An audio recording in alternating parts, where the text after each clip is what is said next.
ये video Hyderabad central university के हैं। तेलंगाना की रेवंत रेड्डी सरकार यूनिवर्सिटी से सटी करीब 400 एकड़ जमीन नीलाम करना चाहती है।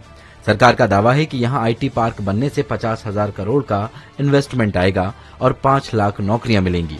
इसके खिलाफ यूनिवर्सिटी के टीचर्स और स्टूडेंट्स प्रोटेस्ट कर रहे हैं, जिन पर 2 अप्रैल को पुलिस ने लाठीचार्ज भी किया था। दरअसल 1974 में केंद्र सरकार ने हैदराबाद सेंट्रल यूनिवर्सिटी के लिए करीब 2300 एकड़ जमीन दी थी।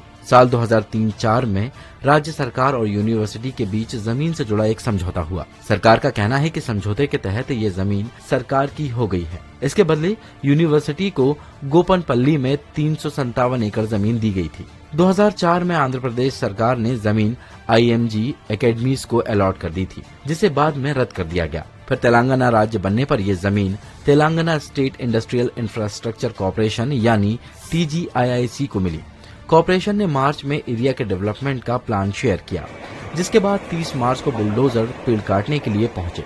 इसके वीडियो वायरल होते ही हजारों स्टूडेंट कैंपस में आकर विरोध करने लगे। अगले दिन स्टूडेंट्स के साथ पर्यावरणविद और आम लोग सड़कों पर प्रदर्शन करने लगे। हमने प्रदर्शन में शामिल छात्रों से भी बात की। अभी हमें कंटिन्यू 4 दिन हो गए हम हंगर स्ट्राइक पे बैठे हुएंगे।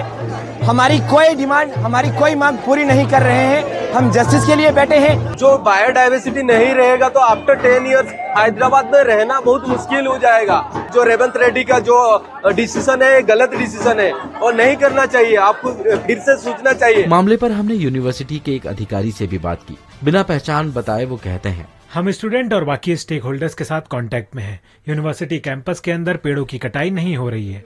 जिस 400 एकड़ जमीन पर कटाई होनी है वो कैंपस से सटी है, लेकिन उसका हिस्सा नहीं है। इस मामले में याचिका लगाने वाले बाबू राव बताते हैं, यूनिवर्सिटी के अधिकारी भले ही कह रहे हैं कि ये जमीन सरकार की है और कैंपस का हिस्सा नहीं है, सच ये है कि ये जमीन यूनिवर्सिटी को दी गई थी। ये यूनिवर्सिटी के अफसरों की नाकामी है कि वे अपनी जमीन नहीं बचा पाए।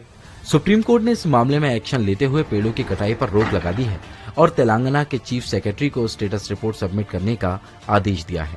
वहीं इस मसले पर हमने पर्यावरणविद डी नरसिम्हा रेड्डी से भी बात की। ये एरिया 10-15 साल से रिजर्व है। यहाँ जानवरों की 455 से ज्यादा प्रजातियां हैं। अगर जंगल कटे तो तापमान 1 से 4 डिग्री सेल्सियस तक बढ़ सकता है।